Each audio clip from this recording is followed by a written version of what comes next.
I'm Dr. Ryan DeBell from The Movement Fix. This is Movement Fix Monday. What I want to talk to you guys about this week is shoulder pain, both on the front of the shoulder as well as sometimes in the back of the shoulder in a dip and in pressing motions. And I want to talk about the shoulder mechanics a little bit, as well as ways to look for why this is happening. Now, first of all, it's always important to watch someone while they're actually doing a lift that bothers them versus just, hey, someone has pain in the back or the front of their shoulder, let me just grab a metal tool and scrape the hell out of it. So I always want to watch someone do the movement that aggravates them when I'm examining or working with an athlete. So an issue shows up in a dip, in a ring dip. The primary motion, if this was the shoulder and we're sort of, let's look at it from the side. So this would be a right shoulder. In a dip, essentially what you're looking at is the arm going from here to here, which is shoulder extension, like this. Now, what can happen in some people and in the way that somebody uses their shoulder is instead of just getting their arm back, coming back like this, they'll sort of drop their shoulder blade this way. So the shoulder blade will go here, and then they extend the shoulder joint, and that ends up doing a couple things. Number one, it could sort of create a pinching sensation in the posterior shoulder or the back of the shoulder, which is a pretty common thing.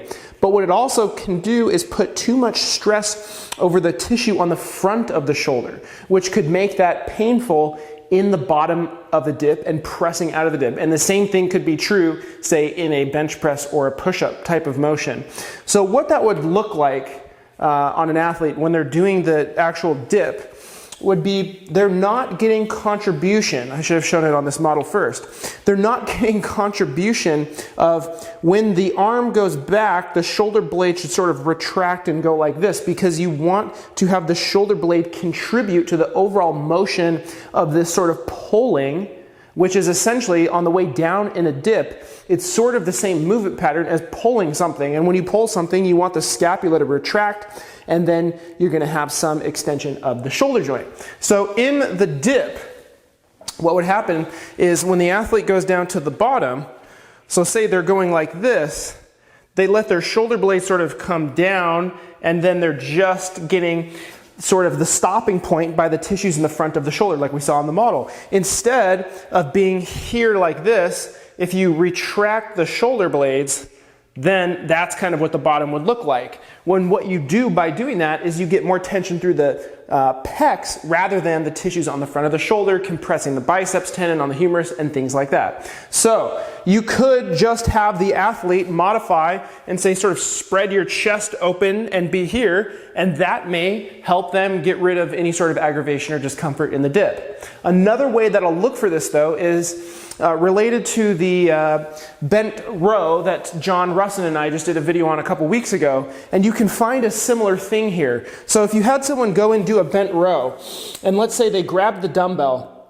and they sort of pull like this, that's sort of the same movement pattern as going into the bottom of a dip. So you can use both to look at it from different angles. So if this person goes here and they just pull through their shoulder joint, instead of kind of pulling their shoulder blade back, retracting it in this pattern of motion, this is a way to see it too. So how do you get this person to understand how to do it? Number one, you could just cue them in the dip like I talked about, or number two, you could have them start working on these bent rows and thinking about sort of peeling their whole shoulder blade back and around rather than just isolating through the shoulder joint, irritating the hell out of the front of it, and then rolling a ball on this to try to get rid of the irritation. So those are some of the things that you have to consider when looking at this problem and this complaint. Now, if someone has pain, of course they should get evaluated, but if you can just change form and do some exercises, why wouldn't you do that? So these are things to think about when an athlete has some sort of discomfort in the front or the back of the shoulder during these motions. I could probably talk about this for an hour, but we're going to try to keep it at 5 to 6 minutes here.